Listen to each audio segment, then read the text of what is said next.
the long-expected party. So, how was the old wee rascal? I hear it's going to be a party of special magnificence. Magnificence. It's going to be great.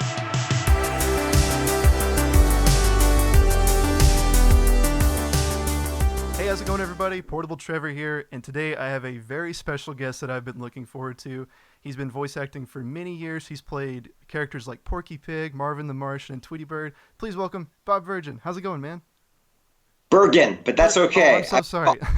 I've been called so much worse, but that's okay. What's going on, Trevor? I am so. Oh my gosh, that's the worst mistake I made on the show. I'm doing well. No, it's not. Seriously, I have been called so much worse. Don't worry about it. So yeah, what have you been doing during this quarantine? Working. I've had to upgrade my home studio. You want to see my home studio? Yeah, please.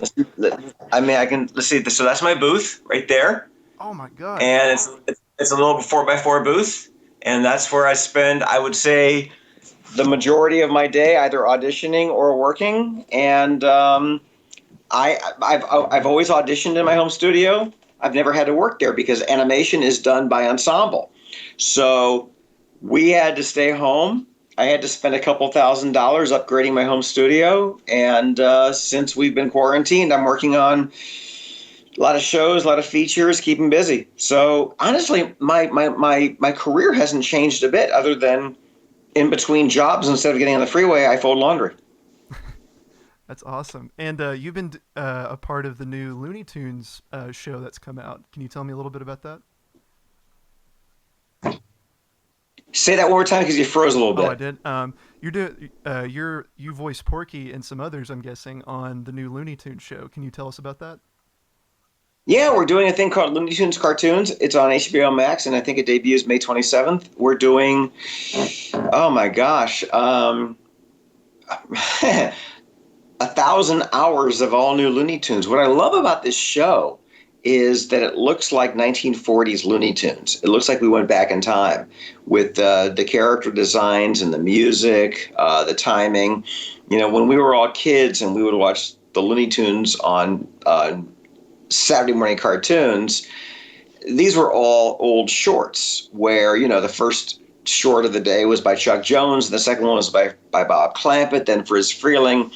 And our producers have decided, let's get different directors with different ideas for the look and the feel of these characters and put that together. So every short looks a little bit different. Every short has the personality of the director working on that short. So it's exciting. It's as far as I'm concerned, the closest thing I've ever done to classic Looney Tunes.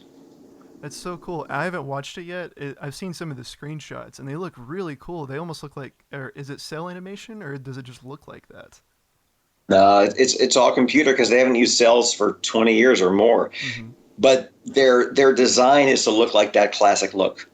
Yeah, I love that. Like Bugs has like yellow gloves, like he did a long time Oh ago. yeah, I've seen a lot of the old of the forums, and people are bitching and moaning about Bugs' gloves. I'm like, guys, it's an homage to the originals. Bugs had yellow gloves back in the old days, so get over it. You know, people today are they're very picky. I used to ask my mom, you know, when you were a kid, did you ever discuss in the playground that the Looney Tunes changed from weekend to weekend when you saw a short in the theater? And she's like, we never even thought about it. But because of the internet, people are they discriminate so much. Oh, it should be this. It should be that. Guys, get over it. We're doing great content right now. I'm a fan before I was a voice. So I'm the first one to say, this one, they try it, it didn't work. No, trust me, this one works. It works really well. And you voice a couple characters on the show. Like, how has all these voices and the characters, it seems like they keep their core values, like, since, you know, the original to now. How has that, like, changed for you, like, whenever you're doing the voices? Well, we're a victim of the writing, we're a victim of the producing, we're a victim of the directing. These particular shorts, all the above are just outstanding.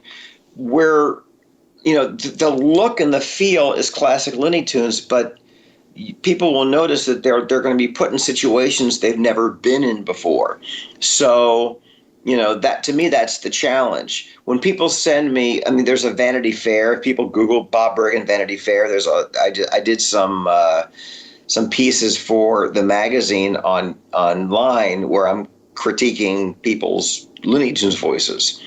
And it's very easy to do the catchphrases. If you're a good mimic, you can say, "That's all, folks. What's up, Doc?" But if you can read the front page of the newspaper in character, you know the character.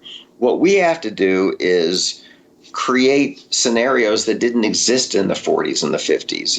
Put these characters in situations that Mel Blanc never did. That's the challenge.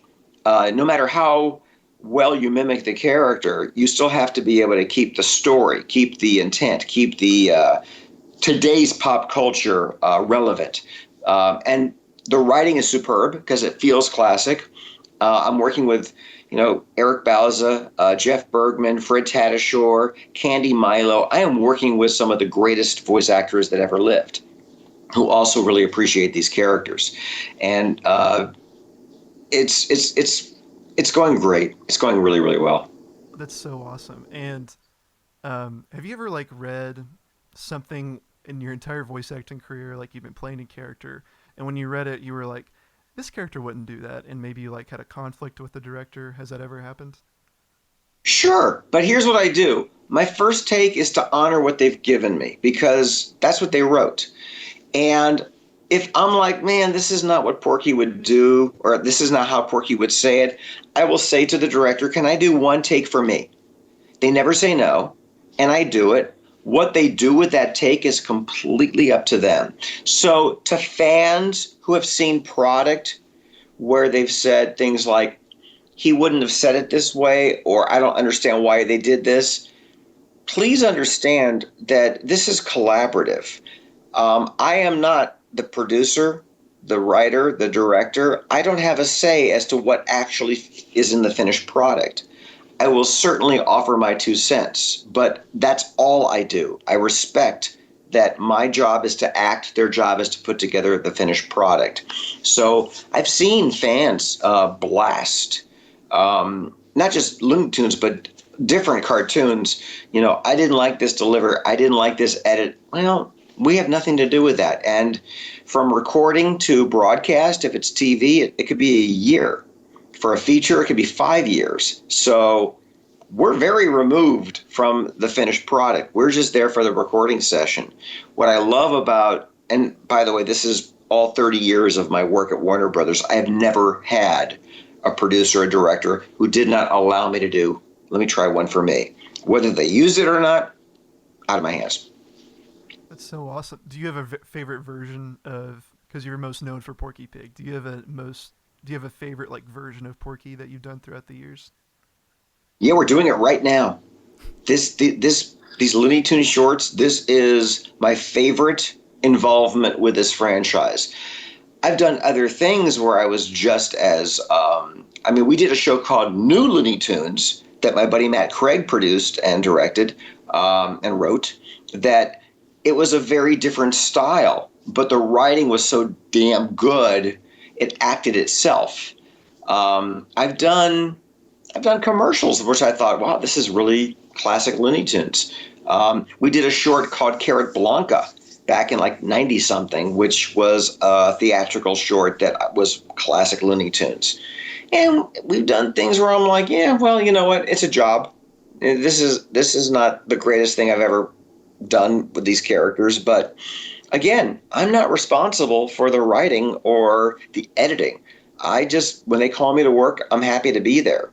I just love the fact that Looney Tunes are being embraced by the studio and the audience again. Yeah.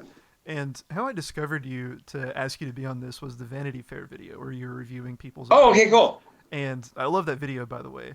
But one way I knew, like, I want this guy for the interview is so Space Jam was one of my favorite movies growing up. That was probably my first exposure to Porky Pig. And Right. one part, this guy was like doing an impression, and I think it was the line, they're monsters or whatever, and you were like, that's from Space Jam, and I was like, that's so cool that you remembered that, because I imagine you do like thousands and thousands of lines of dialogue a year, so the fact that you remembered doing that particular line was just really cool to me. When it's a commercial or a game or a episode of something, I may not remember it. Space Jam, that was, many, many, many days. A lot of the movie was improvised, was ad-libbed. And a lot of the movie was rewritten as we went along. So I'm with the entire cast. I was with Billy West. I was with Bill Farmer. I was with D. Bradley Baker. So we were working off each other. I've only seen that movie twice. Really? I saw it at the premiere, and I saw it a few years ago. Me and Dee and Jocelyn Blue, who play one of the, what are they called, Nerdlucks? Is that what the little creatures that became the Monstars? Yeah, we all went to a screening. Yeah, we all went to a screening, and that was only the second time I'd ever seen the movie in its entirety. So it's really funny that you get this sense memory of you hear a line and you remember where you were on the lot or where you were on the stage when you delivered it. I remember there's a scene where Porky screams and he says, "I wet myself." And we tried so many variations of, I wet myself. I think we tried, I tinkled. and I have, so I can say this now because it's been so many years, but a production assistant, they videotape you when you record a feature. They because they give the videotapes to the animators as inspiration. So they look at our facial expressions and our body language when they're drawing the characters. So one of the assistants brought me 30, 40 of these videos of all of us recording. So I sat and watched all of us recording the original movie over and over again. And watching that one scene where Porky said, "I wet myself," and all the variations that we tried, I wet myself, I tinkled, I piddled. I mean, there were so many just different funny variations of what we recorded. So, and it's grainy, it's horrible quality, but it's fun to look back on. That's so crazy. Whenever they showed or pitched the idea to you, what was your thoughts? Because it's the most absurd idea for a movie ever. Like Michael Jordan teams up with the Looney Tunes to save the world, or save Looney Land, or I forget what it's called. What was your thought? What was going through your mind? They didn't pitch it to me. I auditioned for it. I mean, I've re-auditioned for Porky Pig 7 times in over 30 years. So it wasn't like they pitched it. And by the way, I had no idea what the movie was about. I only read the pieces of the script that I was in. I didn't get the whole script. So I only read my lines. It wasn't until we went to the premiere where I was like, "Oh, Michael Jordan goes through a hole in a golf course to find us? Okay. All right. Whatever. All right. That works, I guess. I don't know." So yeah, I had no idea what the movie was. That's so funny, and I love that. I guess whenever I see the final product, I just imagine everybody's all in on it because. Nope. I mean, I've done a ton of animated features, and every feature I've ever done, I only see the script that I'm in. So when I did The Emperor's New Groove and I played a squirrel, I had no idea why the squirrel was even in the movie. I just did the scenes I was told to do, and then I saw the movie, and I was like, "Oh, the squirrel's barely in it. It has nothing to do with the squirrel. He's just comic relief." So that's just, what we do. And when I go to fan conventions and people ask me, by the way, this is true. I haven't seen the majority of the work I've done. I don't watch my work. Rarely do I watch my work. Wow. Well, I enjoy doing it. I don't like viewing it. I'm too picky. So, my joy is at the mic creating, but I do not like watching my work. I just cringe. I I don't like listening to myself. That's crazy because, like, as a video editor and filmmaker, I have to watch everything I make like 1,000 times before I post it. So, but for you, you don't Sure. have to watch it. You just go in, do your thing, and you come out. I mean, I've done for Disney. I've done Hercules, The Hunchback of Notre Dame. I've done Home on the Range. There's so many cartoons I've never seen. Have you ever like went into the studio like after you auditioned or something, and it just like it was like the exact opposite of what you expected whenever you saw it like on the big screen or anything? Um, I don't think so, but I will tell you that The Emperor's New Groove, when I first worked on it, it was a movie called Kingdom of the Sun, and it was much darker. It was more of a drama. It was about slaves and all kinds of, and then a year or so later, I was called back, and it's now called Emperor's New Groove, and it's a light comedy, and you're playing a squirrel. And I was like, all right. Yeah, I mean, we record, and what people need to understand is that when you record a cartoon, by the time you see it, it's so far away. I mean, it's a year or five later, and I don't remember half the stuff I've done. If it's a game, I have no idea if I've done it. Commercials, not a clue. If it's a series, I get it because it's on for more than 1 year. Mm-hmm. But a feature, if I do one day on a feature, I'm not going to remember what I did. It's a day in your life. And going back to video games, you've also voiced Luke Skywalker, and Mm-hmm. you have this like huge catalog of doing characters that are already established, like Porky, so everybody has like an idea of what it sounds like, and you do too. Yeah. But whenever you did that, did you have to do like a Mark Hamill impression, or did you just like want to do your own version? Well, I will tell you, and I've told this story before, that when my agent called me for the audition, I turned it down because I can't do Mark Hamill. And my agent says, "Yeah, I'll call the producers and let them know you're not interested." And she called me back and she said, "They still want to see you." I said, "Okay." So I walked into the audition. And I said, "Guys, I don't do Mark Hamill." And they said, "Don't do Mark Hamill. Do Luke Skywalker. Forget how Mark played him. Your voice is kind of in his same range. So we were looking for the personality of the character. Vocally, you're kind of close." And, I had seen Star Wars.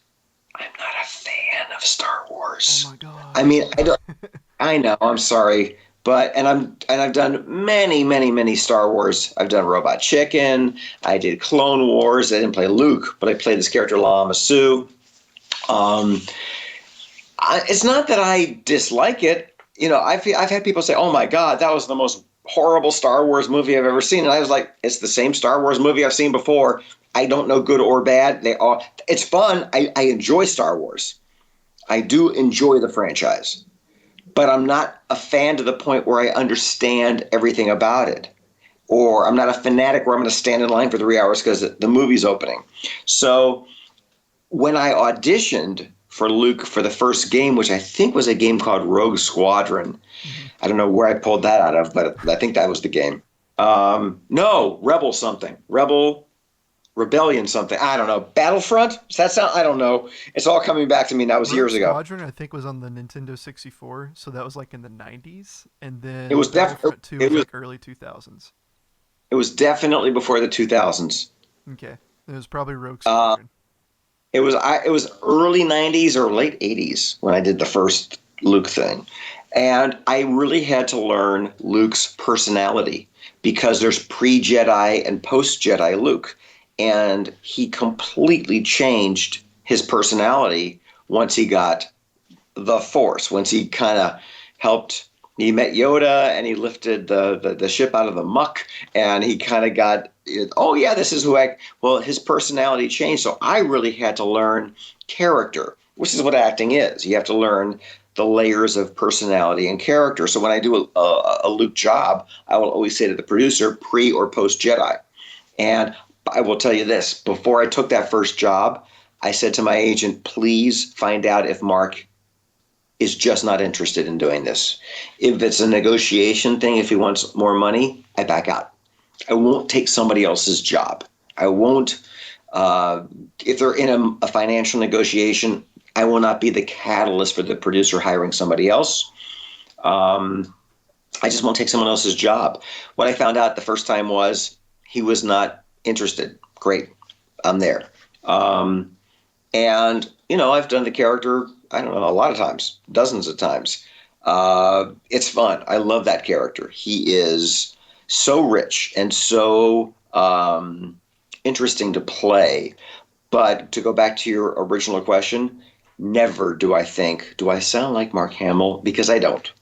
And as far as I'm concerned, he is Luke Skywalker. I borrow him every once in a while when they want me to borrow him, but that's about it.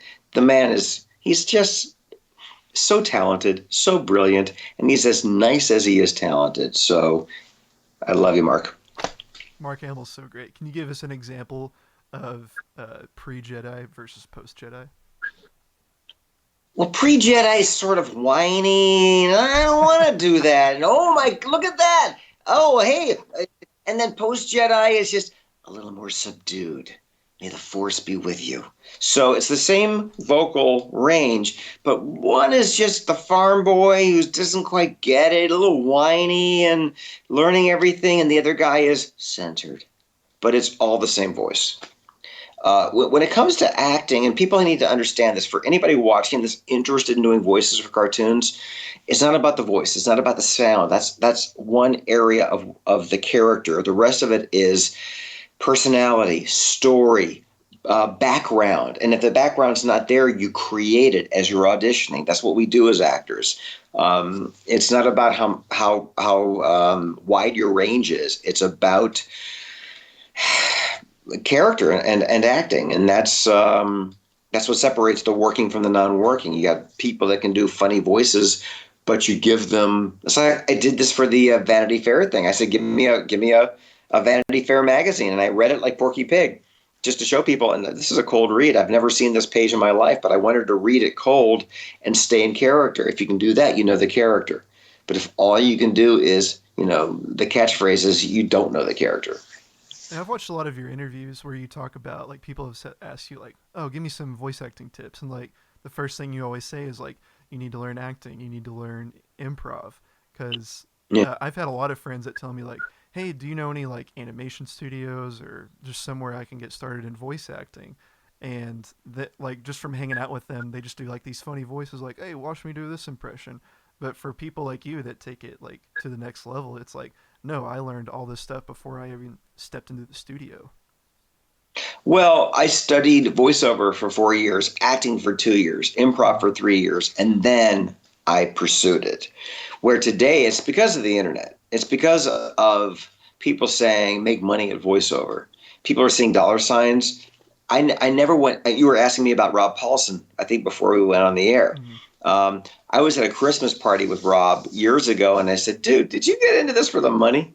And he's like, I'm still not into it for the money. I just get lucky that I get paid for it. I'm into it. He and I'm speaking for myself now. I'm into it because I love the craft of acting.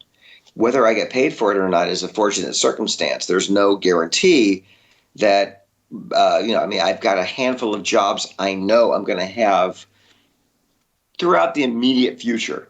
Maybe even in the next few years, I've got certain jobs I know I'm doing. Beyond that, I'm an out-of-work actor. And I don't do this to make money at it. I do it because I get a high at the microphone. And what I tell people who are interested in doing what I do is become a great actor. And and when it comes to characters, just go to the agents' websites, Atlas, SBV, DPN, William Morris, AVO. Listen to the working actors' demos. Don't do what they do. If you're going to succeed at this, you got to be original. You got to create new characters. And most people, that's over their heads. They're like, oh, I don't want to do that. Well, great. You don't have to. But the people that succeed, the people that have a chance, that's what they do. That's great advice. And I love the story about how you came in contact with Mel Blanc. And that was actually one of the questions in the comments. Did you ever meet Mel? And would you mind telling that story? It's so good. Yeah, sure. Yeah. I had my dad moved the family to Los Angeles when I was 14, and he just took a job here. It wasn't that he did it for me, but I was glad he did because I wanted to be Porky Pig. So I just thought, I'm going to call Porky Pig. I'm going to call Mel Blanc and just tell him, look, I want to do what you do. So I found it. I'm going to shorten the story. I found his number in the phone book. And I called him up. I taped the conversation. If people go to my website, bobbergen.com, there's a page called Cool Clips. You can listen to my conversation. During the course of the conversation, he mentioned the name of a studio he was working at. He didn't say the day or the time, but he mentioned the name. So when I finished my conversation with him, I called the studio pretending to be his assistant. And I said, hi, I'm calling to confirm Mel Blanc's appointment. And I made up the date, Thursday at 9. And the receptionist says, well, we've got him scheduled for Wednesday at 11. I went, oh, my God, you're right. It is Wednesday at 11. I'm looking at the wrong calendar date. So I told my mom I'm skipping school on Wednesday, and we're going to go watch Mel Blanc work. And she said, cool. So my mom drove me to the recording session, and I walked in, and I said to the receptionist, hi, we're friends of Mel Blanc, and he said we can come and watch. And she said, oh, okay, great. He's in that booth over there. And I walked into his booth, and I said to his producer, hi, we're really good friends of the receptionist, and she said we could watch, and they let me watch him. So that's how I watched him work, and that's how I basically, guys, the word is I stalked the man, and that's how I met him. And what was that experience like watching the master work? Surreal. If a kid wants to be a baseball player and you're watching your favorite baseball player, or if somebody wants to be the world's greatest heart surgeon and you're watching the world's greatest heart surgeon doing it, that's what it was for me. And I was 14, my voice hadn't changed, and that's when we were driving away. And I said to my mom, I think I need to learn how to do this before I can ever possibly get this job. And my mom goes, I think that's a pretty good idea. So that's when I went home and I called Hanna-Barbera, and they referred me to voiceover classes, and that's how I got that part of my journey started. But it started with me watching Mel Blanc going, oh, wow, as much as I want to do this now, it's not going to work out. I'm still in junior high. And you've been a fan of Porky, and you've wanted to do Porky since you were a kid. Like, where did your fascination with the character come from? Just as a fan, and the fact that I found his personality funny. I loved that, as he was stuttering, he would do an ad lib. Instead of dog, he'd say, Daffy, where'd you get that the canine? And I loved that comedy of the ad lib. So it was literally, if a kid watched, I'm trying to think of something that a young actor would watch and say, I want to do that. Yeah, if a kid watched Tom Hanks in a movie and said, I want to do that. There's something about Tom Hanks, or there's something about Julia Roberts, or any movie star, TV star, Jim Parsons on Big Bang Theory, and you're like, man, I'm relating to this comedy. I'm relating to this writing. That's what I did with Porky Pig. And, it could have been Mickey Mouse. Who knows? But for me, it was Porky Pig. And that's so rad. And you also said, you said in other interviews, like, you figured out that, Mel had, like, a formula for doing Porky Stutter. It wasn't just, like, randomized. Can you tell me about that? Yeah, I don't think Mel had the formula. I figured out that Mel did a formula. So when he would stutter, and every word had the same formula, if you're going to say the word table, it's a table. If you say desk, it's a desk. If you say computer, a computer. I just listened to the way he did these words, but then as he was stuttering, he would and sometimes it's in the script, and sometimes it's the actor's idea. The Motion Picture Academy did a tribute to Chuck Jones years ago, and in the lobby they had all these old scripts, and some of them were Mel Blanc's. And I saw his notes. I saw where he would circle things and write in the ad lib. What if you write it inside an ad lib? What I do is I stutter until I think of something funny to say. So people will always ask me, how long do you stutter? Well, that I don't have planned. I just spontaneously deliver the line until I think of something funny to do. And if I work on a new Looney Tunes job, if the writer writes in my stutter, I ask them not to for the next script because I can't find the story if they write in the stutter. It's just hard to find what I'm supposed to say. I will honor an ad lib or a joke during the stutter if they want to write that in for me. That's fine, but they can't. They can't write in the stutter p petunia because I can't find where it'll sound stilted as I'm looking for the real words. It just won't sound organic. Yeah, and sometimes Porky he doesn't stutter like every single sentence, and because I remember watching Duck Dodgers, and he'd be talking to Daffy, and sometimes Daffy would ask him a question, and he would just say yeah, like he wouldn't always stutter. Oh, So when do you feel like it's right to do the stutter? I don't think about it. I mean, you're asking as if when the director says action and an actor walks across the stage, do they think, do I start with my right leg or my left leg? No, they just start walking. So I just start acting, and if Daffy, Captain Dodgers, says, are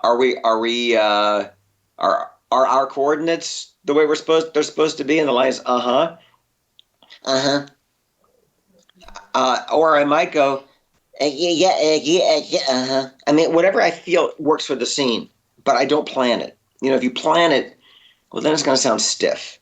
What I like about this character is there is a spontaneity about his performance. I love that, dude. And you also voice a lot of other characters on Looney Tunes, and I think that's incredible. Like you would think, like, with such a colorful cast, like seems like every character would have their own voice actor, but you do so many, like Marvin and Tweety. What's that been like for you? It depends. I mean, I've done Porky the most. I've done Tweety the second most. Marvin, I've done occasionally. I've done Sylvester Jr., Henry Hawk. It's no different than playing another character in a film or a cartoon. I love playing all these characters. I'm partial to Porky, but Tweety's also fun as well. They're all just totally different voices, totally different personalities. I really love Sylvester Jr. They don't use him that often, but he's actually one of my favorite characters in the franchise. Why is that? Because he's so interesting. He's like a kid who needs therapy.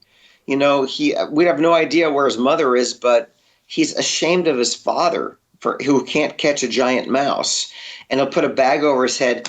I can't go out, Father. I'm so ashamed. I love the sheer psychosis of it. That's so funny. And I also loved your reaction in the Vanity Fair video. Whenever they did the Tweety section, the kid that sucked helium, and you were like, "Don't do that. That's dangerous." Tweety, pitch shifted. Actually, he did it with Porky, I think, and I was like, Tweety. "No, I think he did it with Porky." And I don't remember. It was a while ago, but I was like, "Man, that can't be good for your brain." So, I'm like, kids at home, don't do this. This is not. By the way, many of Mel Blanc's voices were sped up electronically, which most people don't know. But Tweety, Sylvester Jr., even as Porky Pig was sped up, mine's not. Sometimes they speed it up. They sped my Porky up in Back in Action. I thought it sounded like crap because they sped it up too fast. But hey, again, I'm not in control of the finished product. And that's another movie I loved from my childhood, Looney Tunes Back in Action. What was that experience like, doing that movie? I worked on it for one day. One day? And I worked on it for one day, and it was because I did Porky, I did Tweety originally, but the animation director, when I saw the film, had taken over that part. It was okay. I just did the Porky lines, Porky and Tweety lines, and it was recorded at Disney. It was directed by Joe Dante, who directed me in Gremlins years earlier. And it was fun, but I do remember there was a scene in the commissary with Speedy Gonzales where Porky said something like, "It's the pain in the butt being politically correct." I love that line. Because it's true. I hate political correctness. It's just, guys, it's called comedy. Get over it. That's so true. Can you remember just a day in your entire career where it was just like the hours in the booth were brutal, or do you just genuinely like love being behind the mic so much it just doesn't phase you?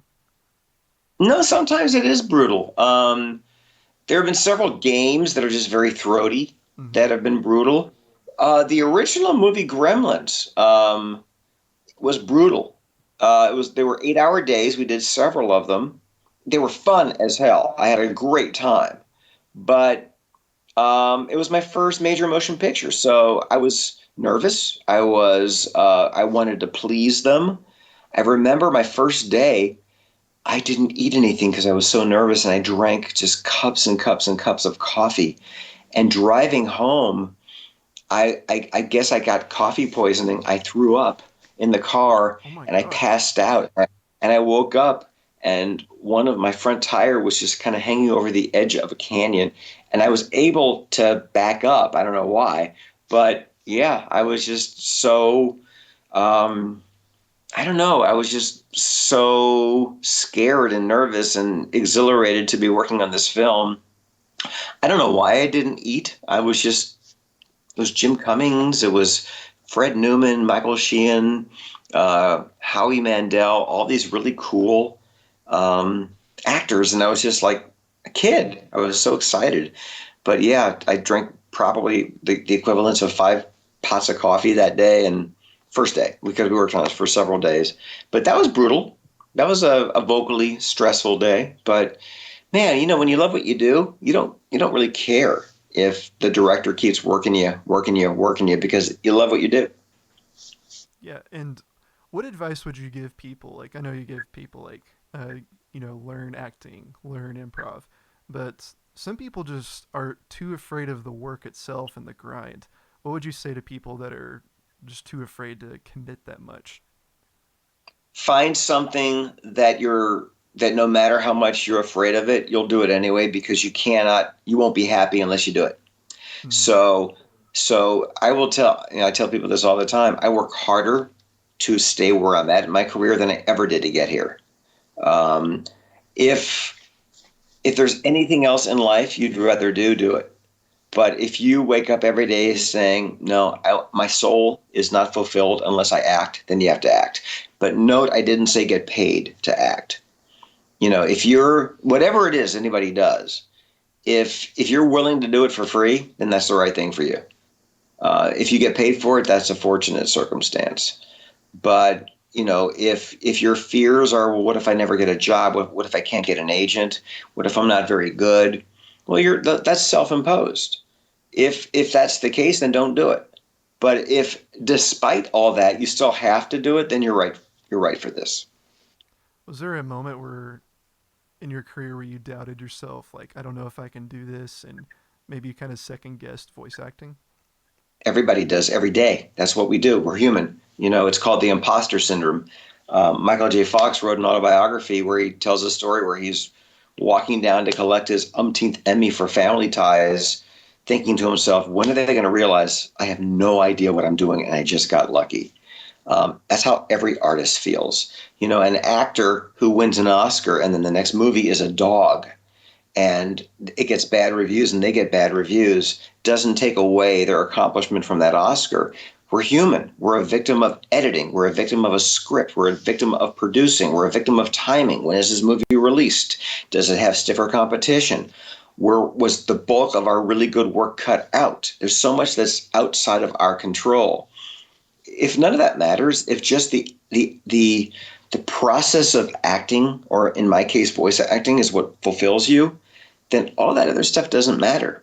I am as fulfilled as an actor in that booth over there auditioning as I am at Disney or Warner Brothers working. It's the same joy in the process, but getting paid for it, I'm lucky. That's it. I'm just lucky.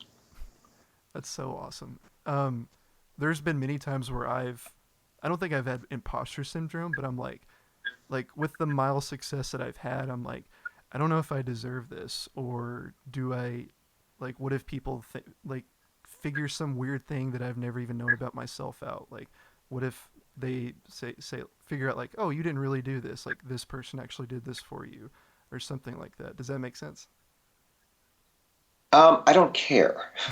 I don't care what anybody thinks. If you care about the bad reviews, you're going to care about the good reviews. If you care about the good reviews, you're going to be destroyed with the bad reviews. I've actually looked at the comments on the Vanity Fair thing, and it's interesting how people have said things like, "Well, he's imitating Mel Blanc, so those aren't his characters." I was reading from a script that Vanity Fair gave me, so I never called them my characters. They did, but I'm not offended by people saying that. I've had people. One person said, "I'm so distracted by his dimple." One person said, "I so love his dimple." I don't give a damn what anybody thinks. I don't work to please anybody but myself. I go to the mic to have fun. What anybody else thinks, they're welcome to their opinions. I actually invite them to have their opinions. I have opinions about other people's work too. I don't post it publicly because I think that's rude. But that's my choice not to be rude. If somebody else chooses to be rude, they have my blessing to be rude. But I just don't think it's right to be rude. And that's such a great attitude to have, because I'm sure just, doing these people's characters, you've gotten that over the years, not just on the Vanity Fair thing. Well, the bottom line is, look, I'm not doing what I do to please anybody other than myself in the moment. Mm-hmm. I don't even care if I please the studio. If they want to cut me because they weren't happy, that's their right. I give them my blessing to be able to do that. I had a blast doing it. So I want to be creatively fulfilled. That's it. Getting paid for it, like I said, is a fortunate circumstance. I am beyond grateful that there are fans out there that like the work I've done, the films I've done, the shows I've done. That's great. But to be completely honest, if we worry about pleasing everybody, the internet is a wonderful tool, but it also gives this sense of anonymity that, I do fan conventions all the time when we're not quarantined. People don't come up to me at fan conventions and say to my face what they have said on comment pages and forums. Why? I don't know. There's a thing between the anonymity of the computer and the distance of the computer versus in person. They wouldn't cross that line in person. I don't know, but I really do wish. I mean, again, it doesn't hurt. Nothing offends me. But I really do wish that people would realize everybody sees everything. There's no need to voice your opinion if it's hurtful or negative just because you have the right to. I welcome your right to. I actually would fight for your right to. But, do you have to? I've told this story like many times on the show, but part of the reason I started this show was to help my self-confidence, because I used to care way too much about what people thought about me before, and it's Right. gotten better, and it happens every now and then. But just ever since I started the show, I've gotten way better at talking to people and interacting with people that are different than me. So I guess my next question is, how important do you think it is, like as a creative, as a voiceover artist, how important self-awareness is? Elaborate. Kind of like, Or is it self-awareness. do what? Oh, you kind of froze. Yeah, you do too. um, I guess since you're playing all these characters, like how important do you think it is to know yourself before you do these characters or even get on stage? Well, I'm very comfortable acting. I'm Mm-hmm. more comfortable playing Porky Pig than I am at myself doing a commercial. Really? I know him better than. Yeah, I'm also one of the most painfully shy people you'll ever meet. You won't know that right now because we're doing a podcast. Or when I teach, I'm being paid to not be shy. When I'm playing a character, I'm not myself. But, a cocktail party where I have to mingle and talk to people, oh my God, I'd rather crawl in a corner and hide. I'm a painfully shy person.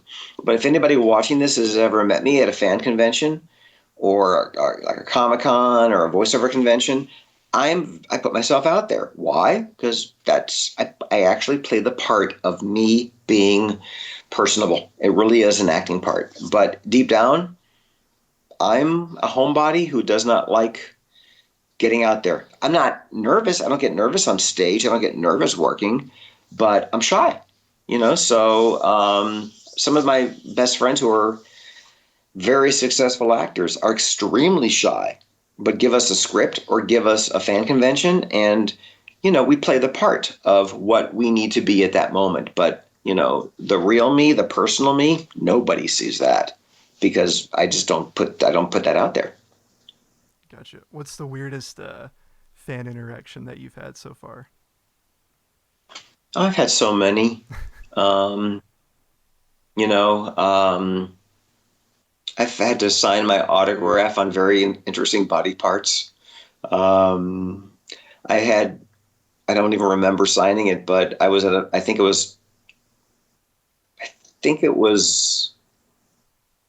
wasn't Dragon Con. I forget which convention it was, but evidently I'd signed somebody's buttocks. I was sitting next to Quentin. He was doing the same thing, but I'd signed somebody's buttocks, and they dropped trow and showed me they had it tattooed. And I'm like, yeah, great, good for you. And you did it? Oh yeah, That's so funny. yeah. Uh, well, Bob, we're getting closer to the end of the show, but so I asked Bob to do this beforehand, but I asked him to read a script from Lord of the Rings with me, and if he would play Porky Pig as Gandalf, and I will, and I will. I will say we have to be, full disclosure. Mhm. I've not read the script, Mhm. nor have I ever seen Lord of the Rings movie. What? So, what? Yeah, no, I've never seen any one of these Well, this is movies, gonna be so really I have no interesting. idea what's going to be happening in this scene. Okay, Exactly, do you at least know who exactly. Gandalf is? So, is he an old guy with a beard? He is a wizard. But an old guy with a beard. Old guy with the beard, yes. Okay, yeah, yeah. That's about all I know. So, we're going to keep reading until you say we're done. Okay, cool. So, just to set the stage, Frodo Baggins sees Gandalf going into Hobbit Town, and they're getting ready for Bilbo Baggins' birthday party, I think. And it's been a while since I've seen the movie. It's one of my all-time favorite trilogies. And Oh, Frodo meets Gandalf. Here we go. You're all right. late. Hey, well, wait, the wizard is never late. If Frodo Baggins, is it Baggins or Baggins? Baggins. If Frodo Baggins. In order to early, he arrives precisely when he means to. It's so wonderful to see you, Gandalf. You didn't think I'd miss your uncle the Bilbo's birthday, did you? What news of the outside world? Tell me everything. What, everything? Far too eager and curious for a hobbit. And most unnatural, that's weird. What can I tell you? Life in the wide world goes on, much as if it has past age. Full of its own comings and full of its own comings and it's kind of boring. It's scarcely even aware of the existence of for which I am very thankful. The long-expected party. So, how was the old rascal? I hear it's going to be a party of special magnificency. It's going to be great. You know Bilbo. He's got the whole place in an uproar. Oh, well, that should please him. Half the Shire's invited. Good gracious me. He's up to something. Oh, tell me more. All right then, keep your secrets. Before you came along, we Bagginses were very well thought of. Indeed. Never had any adventures nor anything. Never had any adventures or did anything unexpected. If you're referring with the incident with the dragon, I was barely involved. All I did was give your uncle a little, and I pushed him out the door. Whatever you did, you've been officially labeled as the disturber of the peace. Get out of here. Dude, thank you All right, so we'll much. stop That there. was incredible. We'll stop there. How did you feel about playing? I have no idea what I was talking about. I think that's made that. I think What's that that? kind of made it better. Oh, there we go. How was my Now, or go ahead, sorry. it was fun. It was fun. It was good. But see, I'd like to go back and play him like an old wizard the way he's written because now I understand he's an old wizard. But yeah, I had to do him like a pig. That's as I thought that would be funny, and it humored me, so it was super fun to do that. I did. Gilbert Gottfried has a podcast, and Rob Paulson and I did it, and we did a scene from The Godfather, Mhm. which was, if people haven't seen it, I Google it, find it online. It was freaking hysterical. That's so, and that's actually where I got the idea for the show. I told Bob about this before. I saw Rob's show, and I was just like, "This is so genius!" And I kind of wanted to do my own version, and we did a quick Oh, one. there you go. Very My cool. favorite one that he did was with Seth Green. He was playing Chris from Family Guy, and they did the scene where Obi-Wan and Anakin fight in the prequels. It was so funny. Oh, there you go. Very cool. Yeah. But Bob, thank you so much for being on the show. I hope you had fun. I had a Absolutely. blast. It was fun. Is there anything else you'd like to tell us about the new Looney Tunes show? Looney Tunes cartoons, May 27th, HBO Max. We're still recording them.